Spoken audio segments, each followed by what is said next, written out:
Hey there, you're listening to the Swings and Studies podcast with your host, Jordan Perez. This podcast is designed to give you the latest in college golf in the form of interviews, analysis, the occasional hot take, and some good old commentary. If you want to keep up for more content, follow Swings and Studies on Twitter at Swings Studies. That's at Swings Studies. Enjoy the episode. I'm here with Emilia Migliaccio, a senior on the Wake Forest women's golf team and one of the most decorated players in amateur golf. Some of Emilia's highlights, and this definitely doesn't cover all of it, include an individual champion at the ACC Championship, a three-time Arnold Palmer Cup team member, which she just recently came off of with this wonky year, and dozens of other accolades and wins. Emilia, how are you? How has the end of your 2020 been? And what have you been up to since the end of the Arnold Palmer Cup? Yeah, thank you, Jordan, for having me on here. I've been doing pretty well. I just came back from the Palmer Cup, and my year has been pretty good. Despite us not being able to play in the fall, I was able to play in 3 professional events and made the cut in 2 of them, and then finished top 5 in 1 of them. So felt pretty good about that. And the U.S. Open, I didn't make the cut, but I learned a lot from it. So that was really good. And it was nice to be with the team. We are pretty secluded from the rest of campus, so it was nice. We were able to follow social distancing with practicing and those kinds of things. So that worked out pretty smoothly, which was good. And yeah, Christmas was very relaxing. I got back from the Palmer Cup on the day before Christmas Eve, and we had just gotten a little cat. So she's been a very big light to our family right now. So yeah, and I leave for a tournament next week in Orlando, Florida. It's called the Sally, the South Atlantic Amateur. So I'm really excited to play that. And then I go back to Wake. And then we have a pretty full schedule with the spring season. So I'm really excited. I want to hear more about your experience at the Arnold Palmer Cup. I know that was your 3rd one. This year was a little unique in that it wasn't in the summer. It was a December Arnold Palmer Cup. How was playing that event so late in the year and seeing some of the faces that you're used to during the normal collegiate golf circuit? I actually really enjoyed it. It was kind of nice that this was the last tournament of the year, almost as a congratulations on being selected for all of your hard work prior to this event. It is nice to have it in the summer to kind of have a team event mixed up with the USAM and other different amateur events, but it was something special about having it the end of the year and having the Arnold Palmer Cup wrap up everyone's sort of collegiate year in 2020. It kind of, you end on a high note. So that was really nice. And it's always really special to see girls and guys that I know. Some I know well, and then some I just know from different tournaments, but really being able to develop a awesome relationship with them. The girls team, they were incredible, and the guys team, they were awesome too. So it was really nice to be able to form that bond. I feel like we did as best as we could with the COVID restrictions. We couldn't really hang out in small spaces. We had to be outside. So there was things that we normally do that we couldn't really do, but Dustin Roberts and the rest of the staff, they did a really good job at making it the best week possible for us right before Christmas. So it was really special. Awesome. So I want to talk more about the beginning of your year, so to speak, when you were kind of in the middle of your junior season. You were literally fresh off of a collegiate win when things kind of halted. And Wake Forest was in an incredibly great place. Can you take me back to your initial reaction to the postponement of the season and how you adjusted? Yeah, we had just come off of the Darius Rucker win. I won individually. I won by 1, so it was kind of coming down the stretch. And there's probably 500 members that were watching, so there was a really good crowd, which is always special. And we won by like 30. So that was just such good momentum. And we were leaving right after to go to Arizona for a tournament. We had just visited the Ping headquarters. We had visited the gold putting room, and some of the girls got fitted for clubs. I got fitted for a 3 hybrid. And we were playing the practice round of the tournament. and we saw the Mississippi State team. They were just standing next to the green, and we were like, what's going on? Because we were going to hit, and we didn't know if there was a big backup, if there was something. And we had heard COVID had been becoming more of a talk in the winter. No one really thought that it was going to affect play. And when we saw the Mississippi State team, which many of us, we know the girls well, so we were asking them what was up, and they said, the tournament's canceled, we have to go home. Or the SEC canceled sports, we have to go home. And we were just kind of stunned. And it was hard to take in. And ACC didn't cancel the rest of their tournaments until maybe we had 6 holes to play, and then our coaches got the notification. And we were still kind of hopeful. They didn't say they canceled postseason. NCAA hadn't said anything yet. So we were just kind of waiting. And then all at once, it was Nationals canceled, Augusta Women's Amateur canceled. And it was devastating because this year I was going to travel to Ireland, Wales. I was going to go to places I'd never been before. And my goal before I end college is to become the #1 amateur in the world. And, had a pretty good chance of continuing to go up because I was playing well, and I was feeling really good about my game, understanding, and then just not being able to. Our freshmen are so good, and they're so motivated, and we are very motivated as a team to win. And so it was just very devastating knowing that we had a really good shot at winning the national championship, and there was never an opportunity. So it was pretty tough in the beginning. Obviously, you comment on the kind of momentum that you had and your aspirations for the year. And I imagine that was incredibly difficult to all of a sudden have to shift gears and restructure your entire life, so to speak. Aside from golf, obviously being a distance activity, something that you can still do in quarantine, what kinds of activities and who in your life did you lean on in that time to get through that? I really leaned on my mom. She was also a collegiate athlete. She played college golf at the University of Arizona. So I really leaned on her just because there was a time where my dad, he got a new job in Austin, Texas. So there was a time where my parents were separated, when not by choice. And then my sister and I were gone. So she, managing a family and having a lot of chaos and a lot of things for so long, and then being by herself for such a long time. And she's really good at that, very independent, very strong.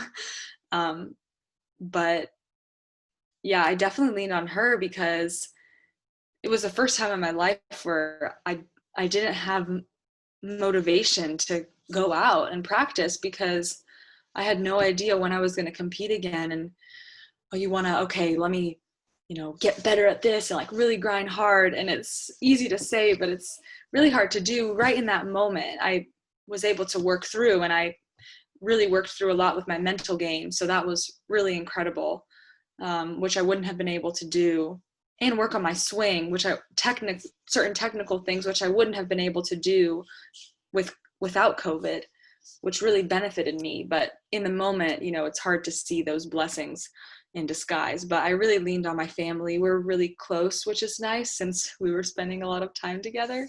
So that really helped. We played, board games in the evenings, and we'd go on walks together. So we were just, trying to do as best we can, not going all stir crazy. I want to talk about one of the improvements that you've made within your golf game in particular.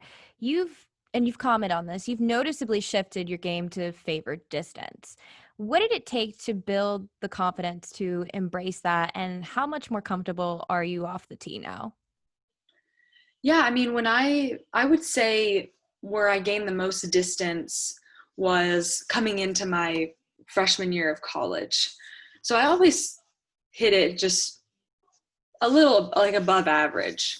around average, above average. But I really learned about how to build your body, how to tone your body, how to build your muscle.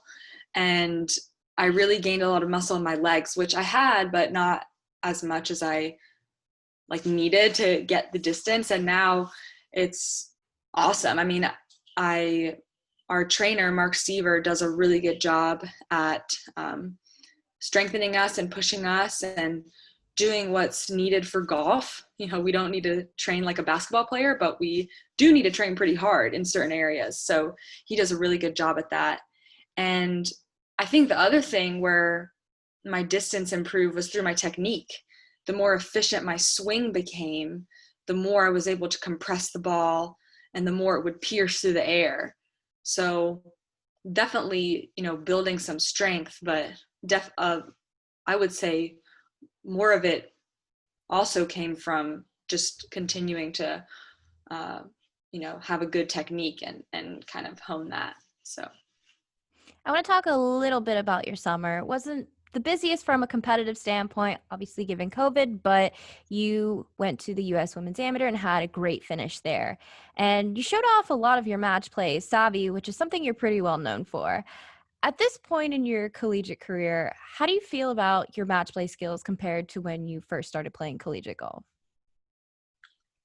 I would actually go back to say that starting the first time I ever played match play to now, now I just have a more just fierceness and drive to play the best I can, because you only have one shot. Like you have one round, and a lot of the times it doesn't last 18 holes. Sometimes it lasts more. Sometimes it lasts 22 holes. But you're only playing against that one person, and I think I always am elevated under pressure, which is a good thing. You know, if there's cameras or if my teammates are watching, I feel okay, I can do this. I can hit this shot close. And I think especially in college, why my match play skills have gotten so much better is because it was a more team-oriented drive to win. I wanted to win for my team because I was determined to win for my team. At nationals, when I lost the 17th hole, I missed like a 5-footer. I had no doubts about the last hole. I knew I was going to win the last hole. I mean, I knew I was going to win it. And there was no doubt about it. And even if I didn't win it, I would have won the next hole. Like I would have won. It's just some kind of just drive. Like when I see my teammates, especially the men's team, that they were there too, like cheering us on, it was just so awesome. And seeing my coaches and having them look at me and just little thumbs up, little gestures, like they just really get me going. So I think my match play skills definitely developed the more I was part of a team. So I was part of my first USA team in 2016 with the Junior Ryder Cup. And I won I won 3 out of 3 matches. And so that was kind of my first time being on a team representing the United States, having a lot of pressure or just a lot at stake. You want to win for your country, and having to have that team-oriented mindset was really important for me to learn. Whether it's school or golf, would you say you've always kind of thrived in high pressure situations? I think so. I mean, even in school, if there was a test, my mom always told me, you want the test to be hard because you know you've prepared, and that would just heighten your skills. So I remember in like elementary school, those like multiplication tests where you have all the like memorization, and it was kind of a race. You wanted to be the first one done and you wanted to get them all right. And I was like so excited. Like, I'm going to beat everybody here. So I think I've always thrived under pressure situations. I'm not someone who's like a win at all costs every board game, like do or die kind of person. But I always try to do my best in everything I do. And that's, you know, getting an A in a class, getting 100 on a test. If I don't do that, that's okay. But I strive to do that every time. Same with golf. I'm always striving to hit the best shot and play as best as I can. And, there's some days where you don't, and that's when you have to learn and grow and to do that. But yeah, there's something about having a camera there and like a bunch of people watching where I get a little, hyped up. So I think that mature mindset kind of led you to have one of the coolest schedules, I would say, in college golf this fall. I mean, you played a Symetra Tour event, got a top five there, and then you played not in just one, but two majors. And you've played professional events before. This wasn't new to you, but without the structure of a college golf schedule, what was the sneak preview of life after Wake Forest like for you? yeah, after Wake, I mean, there's not a lot of certainty, but I would definitely say that not having a fall schedule and having the opportunity to play in these events have really prepared me for the LPGA Tour. I want to pursue a professional career. I'm not sure when that will be yet. I'm going to stay amateur throughout the summer. I'm almost certain of that, which would be cool because I can play the USAM again. So I'm excited for that. But playing in those events, you just really learn.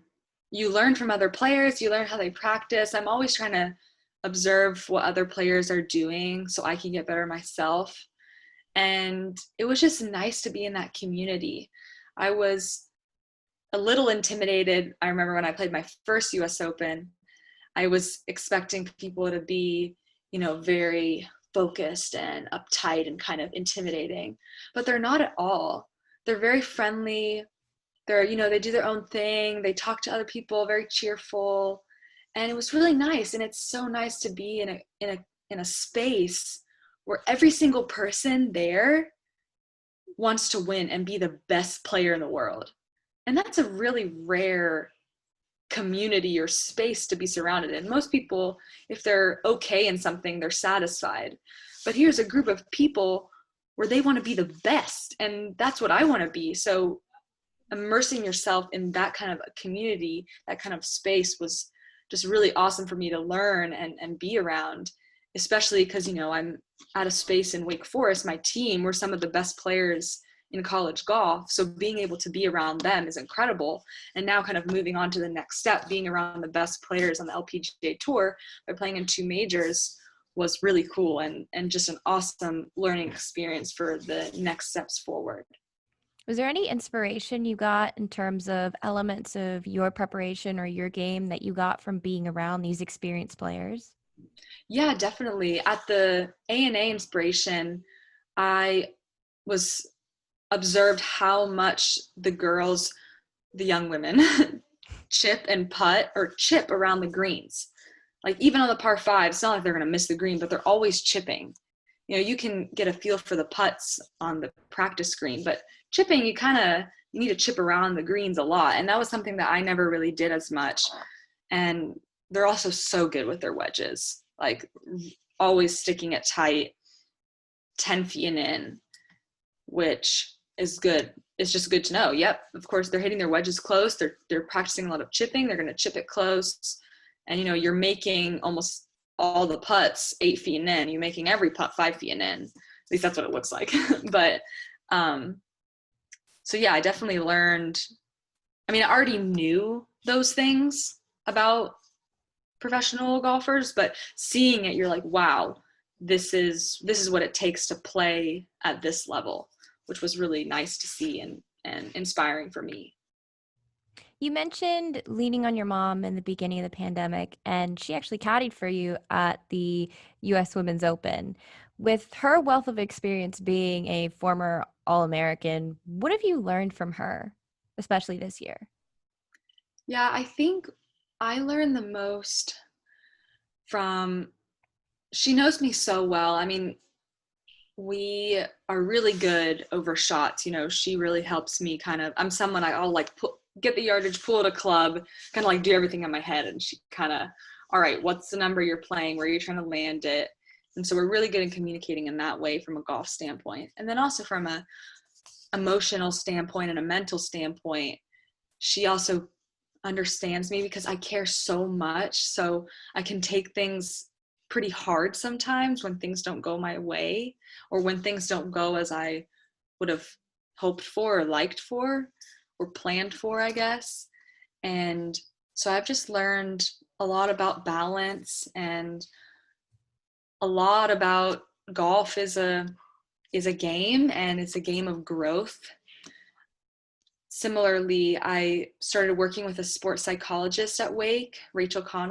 Conway, and she's also helped me. It's nice to have my mom talk about it, but then also a professional who's spoken to so many athletes about these particular subjects has really helped, just especially in a pandemic where you're by yourself a lot and there's a lot of thoughts going in your head about your career, about yourself, about your worth and your career together.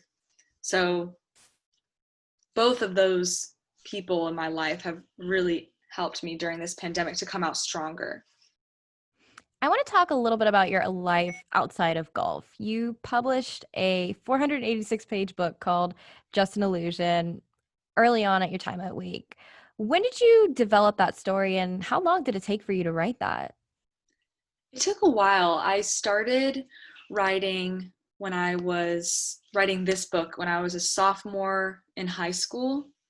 I was in a creative writing class. I took creative writing, the regular class, then creative writing honors. And there was this particular prompt that was talking about setting. So our teacher gave us a list of instructions. Okay, make up a town and put it in the United States. Describe the town. Then there's a building, describe the building, like all these different steps. And the more we were writing, I just really got a sense of place of what kind of story this could be. And I was really inspired. I told my teacher, Ms. Elrod, I said, I want to turn this into a book. And he's never doubted anything I've ever wanted to do. So he was in full support of me doing that. And yeah, it took about 3 years to write. I was super into drama, romance, shows, novels at the time. So Just an Illusion is my own drama story at age 16, what I was thinking about then. But it took me 3 years to write, and then probably a year and a half to edit. But yeah, when I finally finished it, it was probably one of the most gratifying feelings ever, because it just takes a lot of time to write a book, and it's different than, a little short story. So Is there a sequel in the works, or do you have any other stories you've been working on?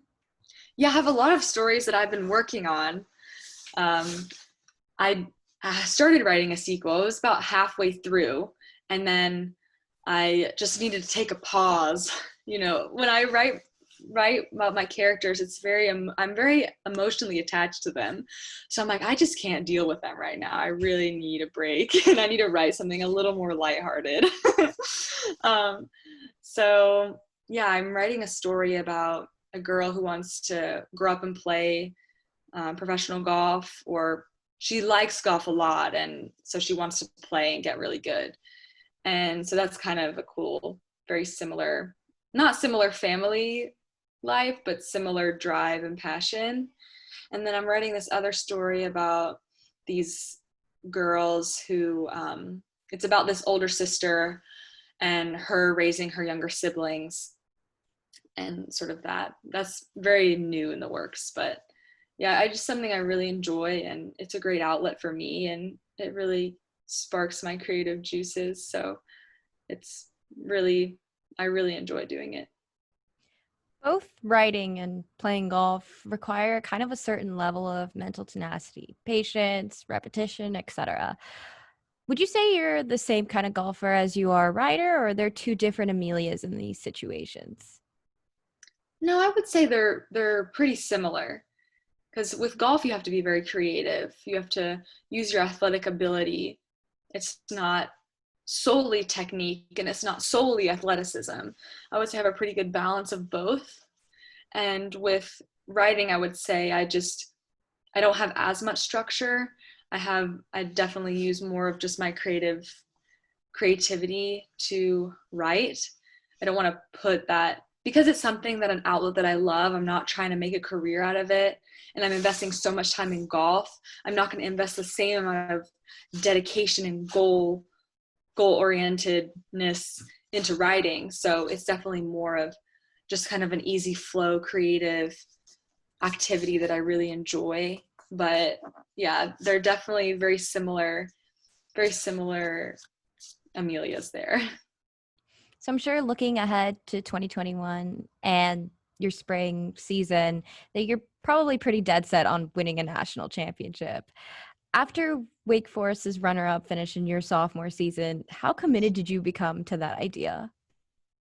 Oh yeah, so committed. I mean, as soon as we were done, I was like, we're gonna do it. I know we will, and we're gonna do everything we can. I'm gonna do everything I can to get us there. And I know anytime any of our teammates are down or things are tough, it's something that we can all motivate each other with, and something our coaches constantly motivate each other with, because we know how much it stung to finish second, and we want to get that title, not just for ourselves, not even, I mean, my motivation is to get it for the team, like the team victory. And yeah, it's something that I think about all the time. But you can't overemphasize the outcome. You just have to focus on the process. So it's good to think about, this is what I really want to do for our team. But then you have to step back and say, okay, how do I get there? Well, I get there by getting up early, practicing every day, doing the little things to make me a better player. And so that's just sort of the mindset that I have going into the spring season. So we're right kind of at the tail end of things, but in the spirit of New Year's and it being New Year's Eve as we record this, I want to ask you, do you have any New Year's resolutions? Yeah, I mean, I've been thinking about it. Not all of them are tangible, but there's a phrase that I've been trying to think about, a good phrase for 2021, and I think for me it's win from within. So as an athlete, it's easy to overemphasize the outcome, like I said before, but really just every time I step out on to the course to compete onto the first tee box, it's a win for me if I am 100% confident in every shot I hit, that I step up on the tee and I'm just confident in everything that I have prepared for, and that I don't have doubt holding me back. And to me, that's more satisfying. That's a more satisfying feeling or satisfying goal than simply, I want to win this tournament or I want to be number one, because those things will happen if I accomplish this goal. So that's kind of where I'm at. Very early on, but I've been working on it, and I really enjoy journaling and reflecting on the years and stuff. So I'm been doing a lot of that this week, and we'll continue to do that. That's so exciting. I mean, your 2021, I'm sure, is going to be so great. You've had a really resilient 2020. I mean, you've remained one of the most competitive amateur golfers out there, and it's so exciting to see your consistency and your continued success out there. Thank you. I appreciate it. So thanks for coming on and thanks for chatting with me. I know you've got an incredibly packed schedule, but it means so much to me that you came on and came to chat on my podcast. Yeah, of course. I really enjoyed it, and I always do. So thank you, Jordan.